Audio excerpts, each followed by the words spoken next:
अचानक क्या सोचे कि केबीसी में जाना है? देखिए, ऐसा एक मंच है जहाँ पे आपको जाने से सारा दुनिया देखेगा। आप देखिए, वहाँ पे जो सवाल था बहुत आसान था, वो फास्ट फिंगर फास्ट में सजाना था वो, लेकिन मेरा कुछ सवाल का जो आंसर थोड़ा लेट में दे रहे थे, जिसका चलते ही हम सिलेक्शन मेरा नहीं हो पाया। हम तो फास्ट फिंगर फास्ट तक चले गए थे, लेकिन बड़ी दुख का बात है, लेकिन हॉट सीट मेरे को नहीं मिल पाया। जब अचानक अपने सामने जो आप बिग बी को देखे तो उस समय कैसा महसूस हो रहा था आपको? जब तुरंत माहौल को अंधेरा कर दिया गया, उसके बाद लाइट रोशनी आ गया तो बिग बी दूर से दौड़ के आ रहे थे स्टेज का ऊपर में। वो समय में देख के थोड़ा घबरा गए थे। जिनको हम बचपन में टीवी में देख रहे थे, पेपर में देख रहे थे, फोटो में देख रहे थे, वो अचानक आविर्भाव हो गए।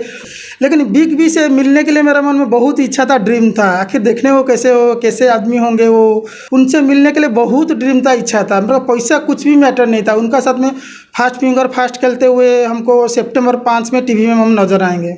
मेरा नहीं हुआ है, जब तक लास्ट तक नहीं पहुँचे हैं तब तक हम खेलते रहेंगे। अगले साल फिर ट्राई मारूंगा और मेरा ये एम है, बिग बी के साथ में जरूर आऊँगा हॉट सीट में। ये मेरा ड्रीम है। नमस्कार, सोशल संवाद में आप सभी का स्वागत है। कौन बनेगा करोड़पति इस शो के बारे तो आप जानते ही होंगे, जो बहुत चर्चित शो है और जो सोनी टीवी में प्रसारित होता है। ऐसे हमारे साथ एक शख्स मौजूद है जो कौन बनेगा का करोड़पति में हिस्सा लिए थे। सबसे पहले आप अपना परिचय बताएं।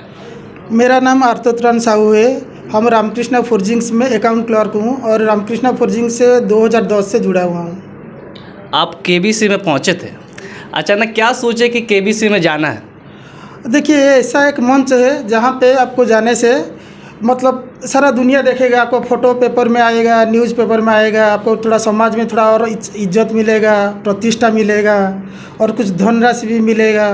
यही सब चीज़ है। तो कहाँ तक पहुँचे थे आप इस बार? देखिए, हम तो फास्ट फिंगर फास्ट तक चले गए थे, लेकिन बड़ी दुख का बात है, लेकिन हॉट सीट मेरे को नहीं मिल पाया।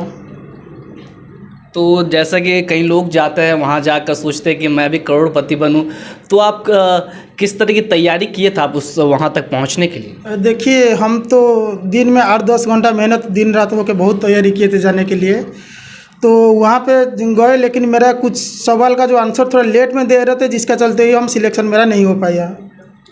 ज़रा उस समय के घटनाक्रम को आप बता पाएंगे कि किस तरह के सवाल थे और किस तरह के लोगों ने वहाँ जवाब दिया था?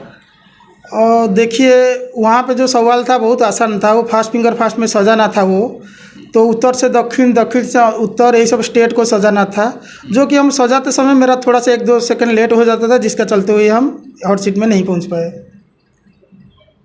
तो जैसा कि देखते हैं कि कई लोग वहाँ पहुँचते हैं, कोई गांव से, ग्रामीण से, तो आप भी वहाँ पहुँचे, तो वहाँ किस तरह का अनुभव आपको मिला कि वहाँ जाकर कैसा लगता है, लोगों को कैसी तैयारी करनी पड़ती है उतने बड़े प्लेटफॉर्म में जाने के लिए? और देखिए, ये तो जो है 2023 में जो रजिस्ट्रेशन हुआ था, 1 करोड़ लोगों का रजिस्ट्रेशन हुआ था। उसमें जो ऑडिशन में छान के लिए लास्ट को 200, जो टॉप 200 था, उसमें मेरा सिलेक्शन हुआ। उसके बाद जब हॉट सीट में गए, टॉप 10 में हम आए बैठने के लिए। टॉप 10 में आप पहुँचे थे। और जो अमिताभ बच्चन जी से कुछ बातचीत हुई थी आपकी? अमिताभ बच्चन जी सर से बात तो उतना नहीं हो पाया, लेकिन इंट्रोडक्शन समय में बात हुआ था उनके साथ में मेरा। तो जैसे हॉट सीट में बैठने की सबकी इच्छा रहती है, तो आप तो फिंगर वहाँ तक पहुँचे थे, तो उस समय कैसा अनुभव लग रहा था? क्योंकि कई सारे लोगों की इच्छा रहती है हम वहाँ तक पहुँचे, और आप पहली बार पहुँचे कि इससे पहले भी आपने ट्राई किया था? और नहीं, इससे पहले 2-3 बार हम ट्राई किए हुए थे, बट हॉट सीट तक हम फास्ट फिंगर फास्ट तक नहीं पहुँच पाए थे। ये जो इस साल कब आपने ट्राई किया था, ज़्यादा दर्शकों को बताएं। हम किए थे 2021 में किए थे, 2022 में भी किए थे। 2022 में लखनऊ में ऑडिशन दिए थे, बट फास्ट फिंगर फास्ट के लिए कॉल नहीं आया था। इस बार मेरा ऑडिशन थोड़ा अच्छा था, थोड़ा सा मेरे को और कुछ सीखने को मिला, किस टाइप का तैयारी करने से होगा। मेरा पढ़ाई लिखाई को और थोड़ा आगे बढ़ा दिए हम, तो मेरा मेहनत मेरा रंग ले आया, जो कि मेरे को FFF के लिए कॉल आ गया।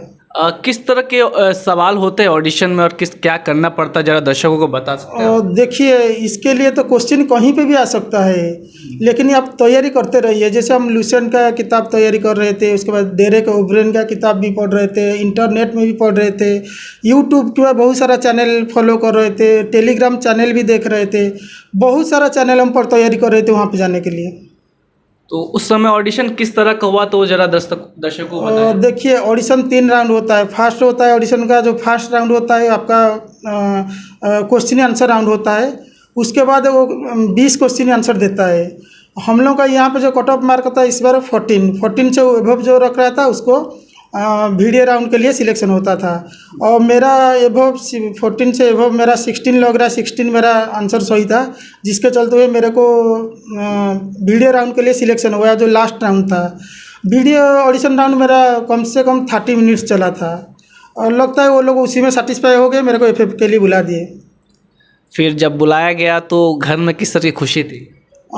देखिए घर में बहुत अच्छी तरह से खुशी थी, क्योंकि यहाँ से वहाँ तक पहुँचना बहुत बड़ा बात है, टॉप है। देखिए पैसा कोई मैटर नहीं रखता है, लेकिन बिग बी से मिलने के लिए मेरा मन में बहुत इच्छा था, ड्रीम था। आखिर देखने वो कैसे आदमी होंगे, वो जो कि सदी का महानायक का आख्या भी मिल गया है, विदेश में भी उनका स्टैचू भी बन गया है। उनसे मिलने के लिए बहुत ड्रीम था, इच्छा था। मेरा पैसा कुछ भी मैटर नहीं था। उनका साथ में फास्ट फिंगर फास्ट खेलते हुए हमको सितंबर 5 में टीवी में हम नजर आएंगे। जब अचानक अपने सामने जो आप बिग बी को देखे तो उस समय कैसा महसूस हो रहा था आपको? जब तुरंत माहौल को अंधेरा कर दिया गया, उसके बाद लाइट रोशनी आ गया तो बिग बी दूर से दौड़ के आ रहे थे स्टेज के ऊपर में। वो समय में देख के थोड़ा घबरा गए थे। जिनको हम बचपन में टीवी में देख रहे थे, पेपर में देख रहे थे, फोटो में देख रहे थे, वो अचानक आविर्भाव हो गए तो देख के तुरंत थोड़ा डर लगने लगा मन में। उसके बाद बिग बी आके इतना सुंदर माहौल क्रिएट कर दिए वहाँ पे आके, तो डर सब गायब हो गया, डर कुछ नहीं रहा। मतलब अपनापन जैसा लगने लगा। हाँ, बहुत अच्छा लगा उनसे बात करते हुए। जब फास्ट फिंगर के जब अनाउंसमेंट आपका नाम किया गया तो उस समय का जरा पल बताए। हाँ, वो जब अनाउंस हो रहा था तो मेरे को भी बोला गया बोलने के लिए। हम बोले हेलो, मेरा नाम आर्तत्राण साहू है, हम जगन्नाथ धाम पूरी उड़ीसा से आया हूँ। तो जैसा कि देख रहे कि कई लोग वहाँ पहुँचते हैं, वहाँ जाकर निराश होकर आते हैं, तो कई लोगों की इच्छा रहती है कि अब बस अब हो गया। तो क्या आपका भी वही है कि अब हो गया? नहीं, मेरा नहीं हुआ है। जब तक लास्ट तक नहीं पहुँचे हैं तब तक हम खेलते रहेंगे। अगले साल फिर ट्राई मारूंगा और मेरा ये एम है, बिग बी के साथ में जरूर आऊँगा हॉट सीट में। ये मेरा ड्रीम है। और भी कई लोग हैं जो वहाँ तक पहुँचने की कोशिश करते हैं लगातार, लेकिन पर पीछे हट जाते हैं। तो उसकी तैयारी कैसी करनी चाहिए? किन किन किताबों पर ध्यान देना चाहिए, किन किन साइट्स पर जाना चाहिए, या किन किन ऐप्स का इस्तेमाल करना चाहिए वहाँ तक पहुँचने के लिए? देखिए ऐसा कोई नहीं रहता है। क्वेश्चन कहीं से भी वर्ल्ड में भी आ सकता है। इसका यही पर्टिकुलर किताब नहीं रहता कि पर्टिकुलर साइड नहीं रहता है। आप बस तैयारी करते रहिए जम के। मेरे कहने का मतलब तैयारी करते रहिए जम के और याद रखते रहिए। और डेली का डेली करंट अफेयर्स जो भी घटते जा रहे हैं उसको याद डेली करते रहिए। History, geography, science, economics, current affairs, ये बढ़िया से जम के तैयारी कीजिए, क्योंकि क्वेश्चन कहीं पर भी आ सकता है कि ये पर्टिकुलर बुक में लिखा हुआ ये क्वेश्चन आएगा, ऐसा नहीं होता है। तो जैसा कि हम जानते हैं आप RKFL में कर्मचारी भी है, और इतने समय यहाँ बिताने के बाद घर में जाकर कितना समय मिलता था आपको तैयारी करने के लिए? और देखिए यहाँ पे छुट्टी हो गई, पहुँचने में घर टाइम मेरा 7-8 बज रहा था। कितने बजे निकलते थे घर से? और घर में सुबह 7 बजे निकल जाते थे और घर पहुँचते थे रात 7 साढ़े 7 बज जाता था। उसके बाद फिर 8 बजे तैयारी करते थे, पढ़ाई करे रात 12-1 बजे तक पढ़ते थे। और संडे का दिन जम के पढ़ते थे। संडे का दिन जम के मतलब तैयारी करते थे। तो अगले बार के लिए आप किस तरह से तैयारी करेंगे? कौन बनेगा करोड़पति के लिए? देखिए और अब विस्तार से बताइएगा। देखिए अगले बार से तैयारी हम ऐसे ही करना चाहता हूँ। तो एक टेलीग्राम 1-2 चैनल है जो पेड टेलीग्राम, थोड़ा सा उसको हम सोच रहा हूँ कुछ पैसा दे के उसमें एंट्री करके, क्योंकि उसमें बहुत सारा सब नॉलेज आते रहता है दिन भर का। उसी में जुड़ूंगा और थोड़ा सा बहुत सारा अच्छा नॉलेज लूँगा। और किताबों पर बात करें तो कौन सी किताब? देखिए किताब सबसे, मेरा हिसाब से लुसेंट किताब सबसे अच्छा रहता है। आखिर लुसेंट ही क्यों? देखिए लुसेंट ऐसा किताब है, आपको डीपली पढ़ाई करने के लिए उसमें मौका मिलेगा और अच्छा रहता है। दूसरा किताब आप देखिएगा तो ऑब्जेक्टिव टाइप्स का हो जाता है। देखिए क्वेश्चन कहीं पे भी आता है, तो हम लोग जितना भी अंदर डीपली पढ़ाई कर लेंगे तो आपको पूरा एक चीज़ के बारे में पूरा आपको डिस्क्रिप्शन मिल जाएगा।